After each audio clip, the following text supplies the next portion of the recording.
고위험 산모는 왜 대구까지 갔을까? 이 사건의 시작은 병원이 아니라 이동이었습니다. 28주 쌍둥이 임신. 그 자체로 고위험이었습니다. 그런데 산모는 기존 진료병원이 있던 수도권이 아닌 대구에 있었습니다. 온라인에서는 이 지점을 두고 질문이 쏟아졌습니다. 위험한 상태의 산모가 왜 장거리 이동을 했을까? 이후 조산 증세가 시작됐고 상황은 순식간에 응급으로 바뀌었습니다. 그때부터 가족은 병원을 찾기 시작했습니다. 하지만 이미 산모는 낯선 지역에서 가장 위험한 시간을 맞고 있었습니다. 다음 편 병원 7곳이 거절한 밤으로 이어집니다. 구독하고 확인하세요. 대구 병원 7곳 모두 수용 불가. 119가 도착했지만 문제는 그 다음이었습니다. 구급대는 산모를 구급차에 태웠습니다. 하지만 대구 지역 대형 병원 7곳은 수용이 어렵다고 했습니다.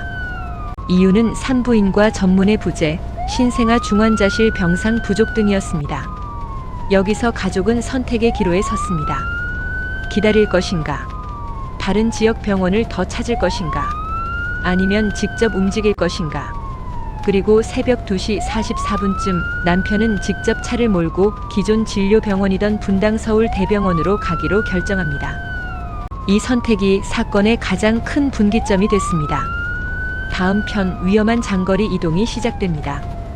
구급차가 아닌 남편 차로 출발했다. 고위험 산모는 다시 차에 올랐습니다. 구급차가 아닌 남편의 차량. 목적지는 분당. 대구에서 수도권까지 가야 하는 긴 거리였습니다. 그 사이 산모의 상태는 계속 악화됐습니다.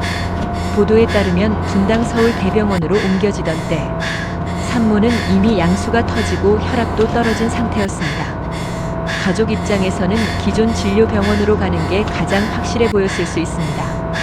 하지만 문제는 그 이동 자체가 산모와 태아에게 너무 위험한 선택이었다는 점입니다. 응급 상황에서 아는 병원으로 가는 선택.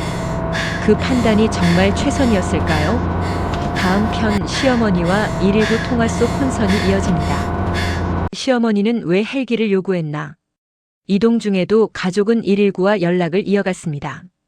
경남 밀양에 있던 시어머니는 119와 연락하며 이송 가능한 병원을 찾았습니다.